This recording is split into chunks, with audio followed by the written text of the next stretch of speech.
Saudações. As pessoas ainda estão, muita gente, né, ainda está emocionada com a questão do voto brasileiro a favor dos Estados Unidos na prática. Mas eu gostaria, mais uma vez, de tentar lançar umas luzes sobre a questão. O primeiro ponto, gente, é que a ONU é muito menos significativa do que a maioria das pessoas acha. Para a Rússia, então, a ONU é só uma quimera. Vamos falar um pouco sobre como a ONU surgiu. A ONU surge logo após a Segunda Guerra Mundial e reúne basicamente as nações vencedoras da Segunda Guerra Mundial. Para elas foi criado o Conselho de Segurança, certo?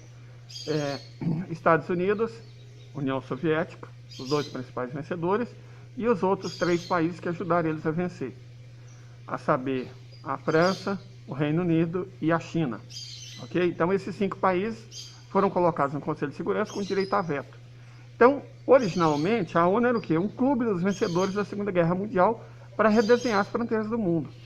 A gente tem que lembrar que quando a ONU foi criada, o mundo era muito diferente. A África quase todo, o continente africano quase todo, hoje com 1 bilhão e 400 milhões de habitantes e 53 países, era formado por colônias. Naquela época, especificamente, a única nação independente era a Libéria, certo? Egito, Etiópia, África do Sul eram sui generis, mas essencialmente a única nação realmente independente era a Libéria. Havia muitas colônias no continente americano, sobretudo as pequenas ilhas do Caribe.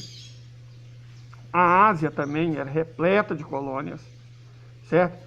Então era um mundo muito diferente do mundo de hoje, muito diferente. Dos atuais 183 países, naquela época, independentes, devia ter pouco mais de 60. Perfeito? Então era um clube de vencedores. Por isso lá não estava representado a Alemanha, não estava representada a Itália, não estava representado o Japão, não estava representada a Índia, porque a Índia ainda era uma colônia. Certo?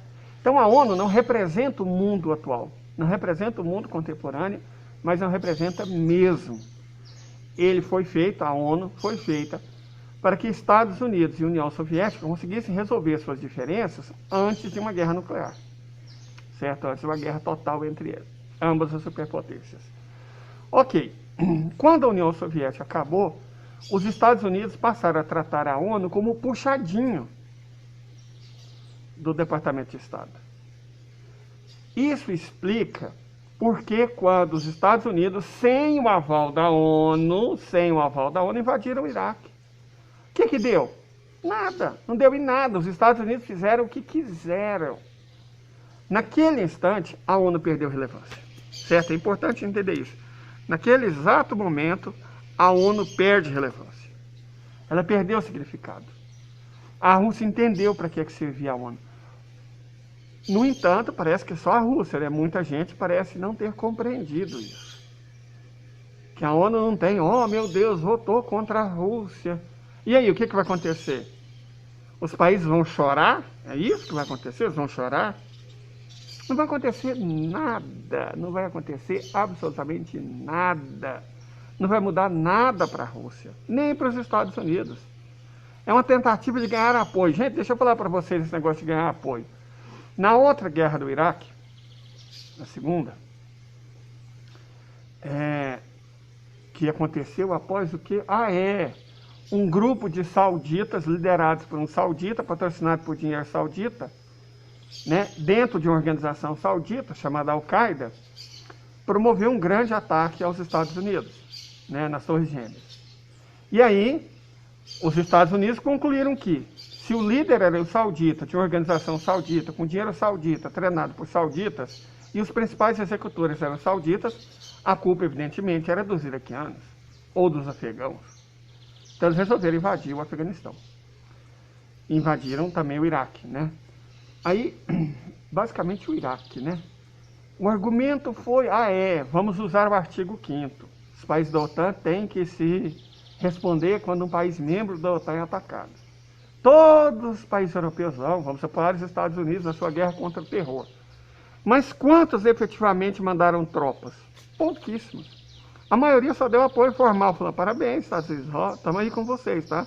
Estamos te dando força nesse momento terrível da sua história.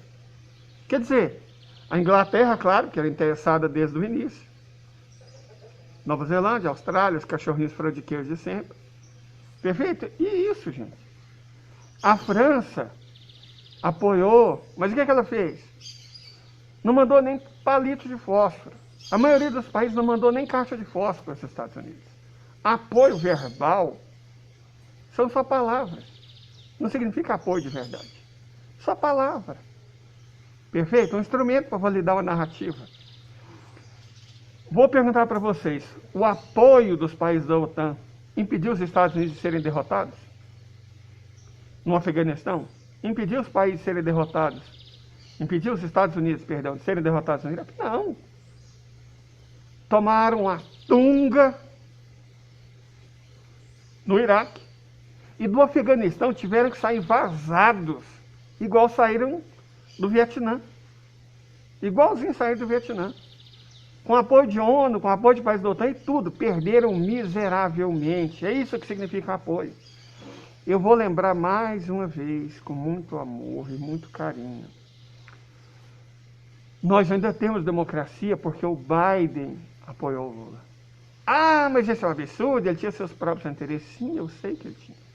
Mas se não fosse o Biden, quem estaria nos governando agora eram os Bolsonaros, aqueles militares traidores, incompetentes, inúteis e parasitas, os crentes, né?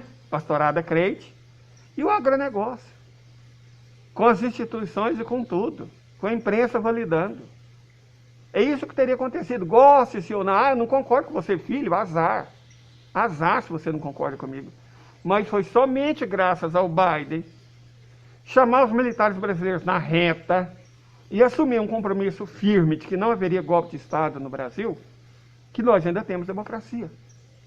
Perfeito? Vamos nos lembrar que os militares estavam integralmente com o Bozo, que as polícias estavam integralmente contra o Bozo. Perfeito? É isso, gente, é isso. Só não houve golpe de Estado por causa do Biden. Ah, mas ele tinha interesse. Claro que ele tinha interesse, eu não estou falando que não tinha. Ele não queria fortalecer um aliado do Trump. Certo? E ele ainda queria usar a questão dos bolsonaros contra o Trump. E ainda vai usar, os democratas não vão usar, escreva o que eu estou te dizendo. Mas isso não muda o fato que a democracia no Brasil ainda existe. Não é por causa da imprensa, não é por causa dos revolucionários de sofá, não é por causa dos revolucionários de cátedra, não é por causa da meia dúzia de nacionalistas que ficaram caladinhos, não é por causa do povo que não fez greve nenhuma, que deixou o Temer e o Bolsonaro fazerem o que queriam. Não é por causa do revoltadinha, do revoltadinho ou do revoltadinhe. A democracia só existe graças ao Biden. Certo? Vamos ser honestos. Esse é o ponto. Isso mostra a fragilidade da nossa democracia. Mostra a fragilidade do governo Lula. Ele tem que sim andar entre ovos e escorpiões. Não dá para fazer o que quer não, gente. A gente tem que fazer uma análise da conjuntura. Certo? A correlação de forças é extremamente desfavorável. Nesse momento, a pior coisa que o Lula poderia ser é ingrato. Foi só um voto. Não vai mudar absolutamente nada, nada, não muda nada. O que importa, desdolarizar a economia, o Lula está fazendo. Na surdina, devagar, acordo com a China, acordo com a Argentina, para não usar mais dólar, para usar uma terceira moeda, nem que seja uma moeda escriturária, que é o caso do Sul. O Sul é só uma moeda escriturária. Não é moeda de verdade, é uma moeda escriturária.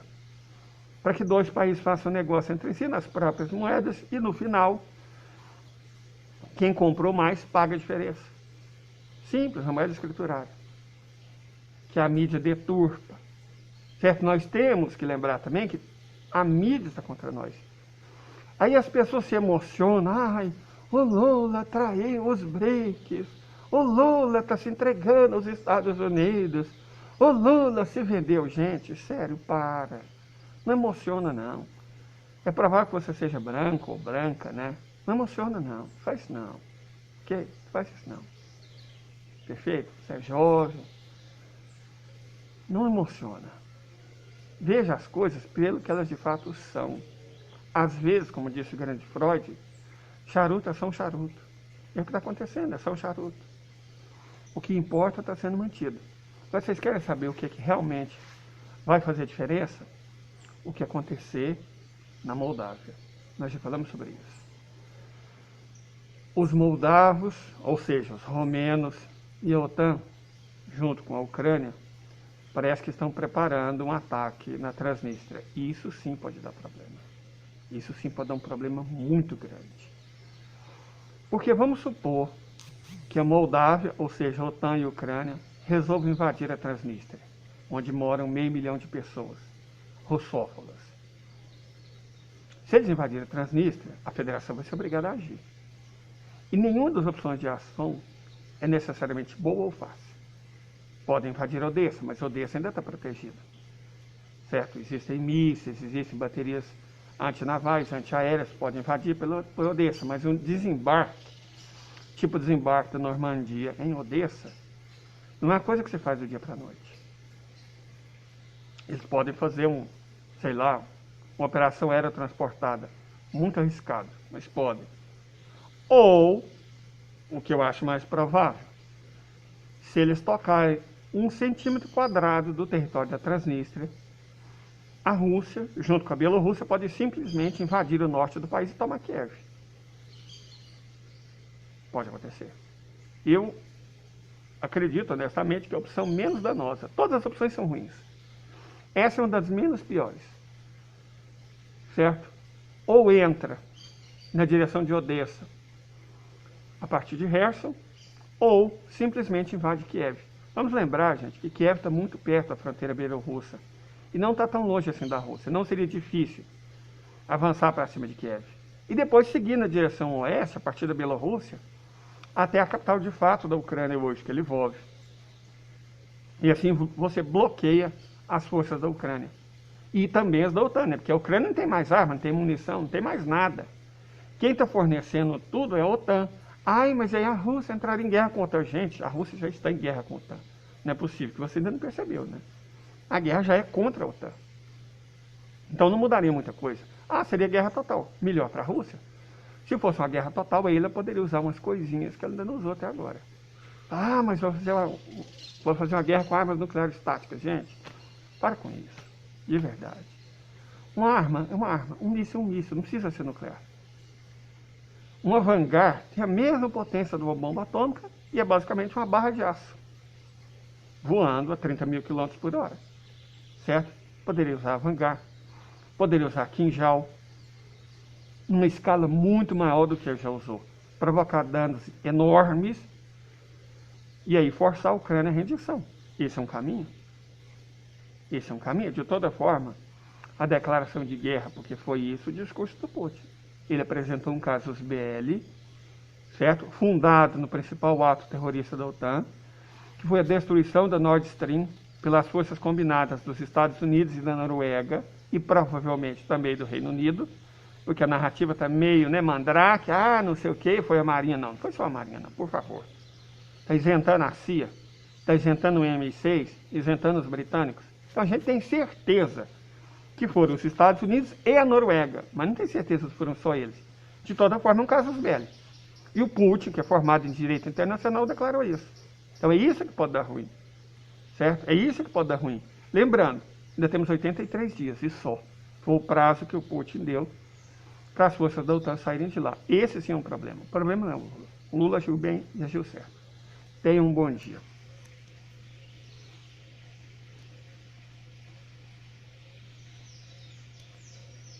Vai.